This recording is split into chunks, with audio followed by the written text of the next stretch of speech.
Welcome to Democracy Now!, democracynow.org, The War and Peace Report. I'm Amy Goodman. In Germany, more than 100,000 protesters flooded the streets of Hamburg Thursday as leaders of the world's largest economies gathered for the G20 summit. Marchers carrying banners reading, "Welcome to hell," and "The world is not for sale," were met by heavily armed riot police who used water cannons, tear gas, stun grenades to disperse the protests. Protests resumed earlier today as demonstrators staged sit-ins at key intersections in the city in an attempt to disrupt the first day of the G20, where President Trump is meeting with other world leaders. A German news agency reported First Lady Melania Trump was unable to leave her hotel because of today's demonstrations. This is a protester named Kemal who took part in actions. We are here today because we think that the G20 has no place here in Hamburg, has no place in the world. It is not needed. It is an organization of the ruling classes, of the imperialist system that deepens exploitations around the world, that produces fascism and racism, particularly Trump, who presents himself as a racist and says, "I am willing to use the nuclear bomb," and to invite such a man here in the name of the so-called capitalist democracy and therefore legitimizing him. It is outrageous. Earlier today, Brazil, Russia, India, and China, the so-called BRICS countries, called on the G20 to push for implementation of the Paris climate deal, despite President Trump's decision to pull the U.S. out of it. This is German Chancellor Angela Merkel speaking as the G20 talks opened. We know the United States has withdrawn from the Paris Agreement. All others, or at least as far as I know, many, many others, are still committed to the Paris Agreement, and how that turns out is something we will tell you at the end when we have finished the communique. Meanwhile, President Trump's scheduled to meet today with Russian President Vladimir Putin on the sidelines of the G20. Ahead of the meeting, Trump sought to deflect scrutiny over allegations his campaign colluded with Russia to interfere in November's election. Ahead of the meeting, Trump took a swipe at former Hillary Clinton campaign chair John Podesta, tweeting today, "Everyone here is talking about why John Podesta refused to give the DNC server to the FBI and the CIA. Disgraceful." That was the tweet of Donald Trump today at the G20. We'll have more on the G20 summit and Trump's meeting with Putin after headlines.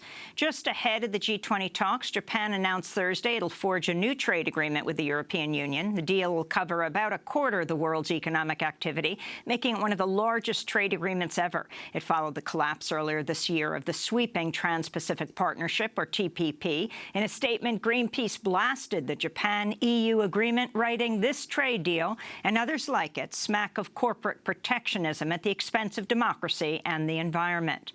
In Washington, D.C., the government's top ethics watchdog abruptly resigned Thursday, months before his term was set to expire in January. Walter Schaub, Jr. said he'll leave his post as head of the Office of Government Ethics later this month and take a job at a nonpartisan campaign finance reform group. Schaub told reporters he wasn't pressured to resign, though he frequently clashed with the White House over his demands that President Trump divest from his vast business holdings. This is Walter Schaub speaking in January about President Trump's move to put his holdings into a trust operated by his adult sons. This is not a blind trust. It's not even close. I think Politico called this a half-blind trust, but it's not even halfway blind. The only thing it has in common with a blind trust is the label trust. His sons are still running the business, and of course he knows what he owns. After announcing his resignation, Walter Schaub said the Office of Government Ethics is ill-equipped to prevent conflicts of interest, telling NPR News, quote, "The current situation has made it clear the ethics program needs to be stronger than it is," unquote. Schaub's resignation opens the door for President Trump to name a replacement pending confirmation by the Senate.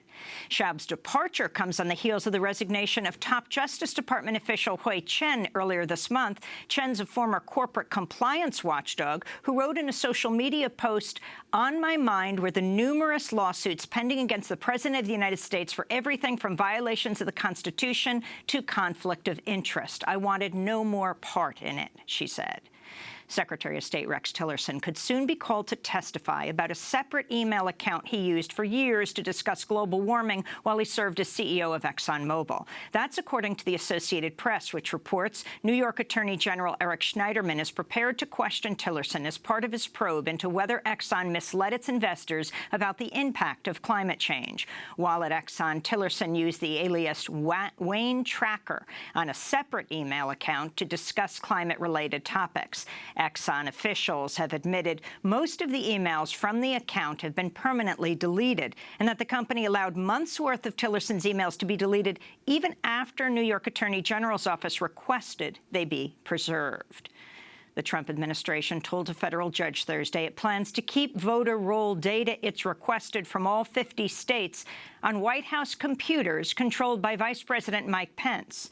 The disclosure came after the Electronic Privacy Information Center sued to halt the request for voter data made by Kansas Secretary of State Chris Kobach as part of the Presidential Advisory Commission on Election Integrity. He's the vice chair.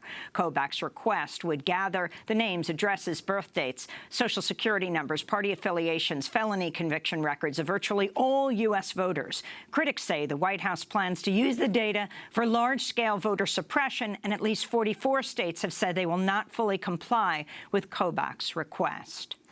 At the United Nations, more than 120 countries are poised today to adopt a first-ever treaty banning the possession, use, and threat of nuclear weapons.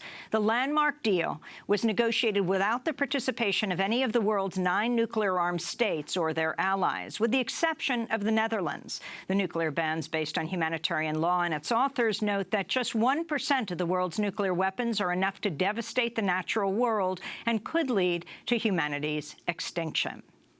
In the Sea of Japan, South Korean jets and warships fired a barrage of missiles Thursday in a major live-fire exercise that came just 2 days after North Korea successfully tested a new intercontinental ballistic missile. At the Pentagon, Defense Secretary James Mattis said the ICBM test didn't mean the U.S. is closer to war with North Korea. The statement contradicted Trump's comment earlier in the day that he's considering pretty severe things in response to North Korea's missile test. Meanwhile, in the North Korean capital, Pyongyang, thousands of people attended a mass rally and dance party organized to celebrate North Korea's new weapon. In Turkey, thousands of opposition protesters continued a 250-mile march from Ankara towards Istanbul Thursday, protesting the authoritarian government of President Recep Erdogan and his moves to detain and fire hundreds of former prosecutors and judges. We are not going to get tired. We will continue our march for justice. We will continue our struggle for it to the very end. The marchers are set to arrive Saturday for a mass rally in Istanbul amidst heavy security. Their protest comes as Turkey continues to detain İlhan Eser, the director of Amnesty International's Turkey office, as well as other human rights defenders. In Iraq, the head of the Kurdish autonomous region said Thursday he expects a new Kurdish state to emerge after an historic election on independence scheduled for September. Masoud Barzani was speaking with Reuters. I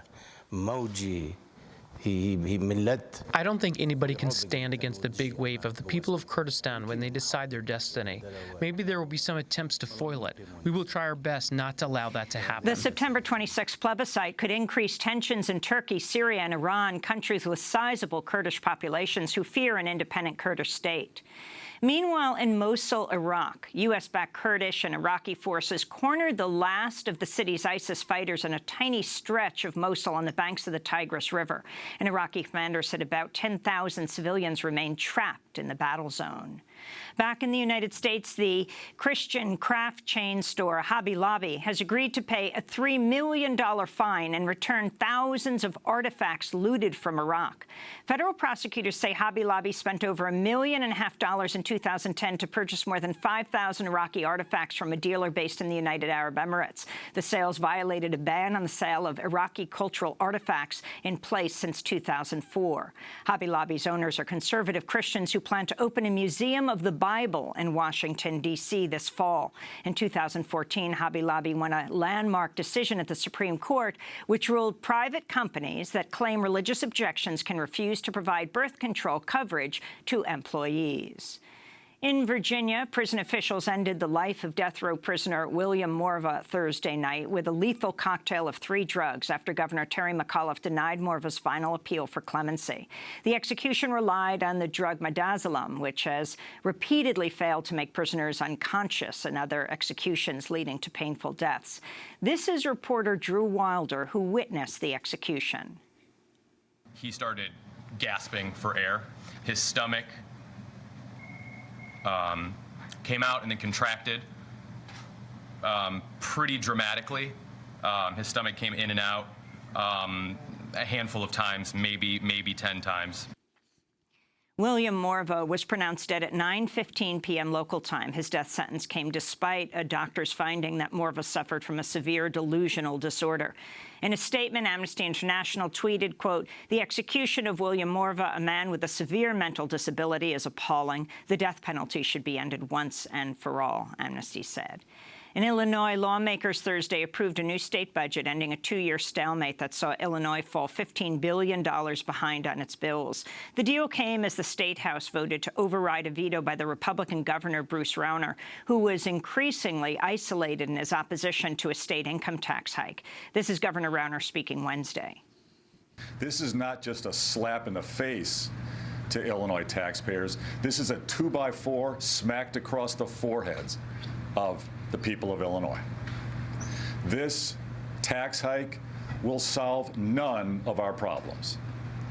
And in fact, long run, it'll just make our problems worse. The budget impasse idled roadwork and infrastructure projects, left social service nonprofits unable to serve the poor and disabled, threatened to bankrupt public schools, and threatened the accreditation of many universities. Even with passage of the budget, Moody's Investors Service said Thursday it might still downgrade Illinois' credit rating to junk status. And in Moscow, Russian authorities raided the office of the prominent anti-corruption activist Alexei Navalny Thursday, confiscating election pamphlets ahead of campaign events scheduled for Saturday. The raid came as Navalny is set to be released from jail after he was arrested in June after leading mass demonstrations in more than 100 Russian cities against government corruption. The protests drew a harsh crackdown by Russian police, who beat demonstrators and arrested more than 1,000. Russian officials say Navalny's arrest disqualifies his bid to challenge Vladimir Putin for the presidency. On Thursday, Navalny's campaign chair vowed the candidate will fight on. Over the weekend, we plan to hold a major campaign event, which includes distributing our leaflets, holding pickets, displaying information about our campaign, and the authorities are trying to disrupt it. The authorities simply don't want Alexei Navalny to campaign, but this will not stop us no matter what. We will campaign.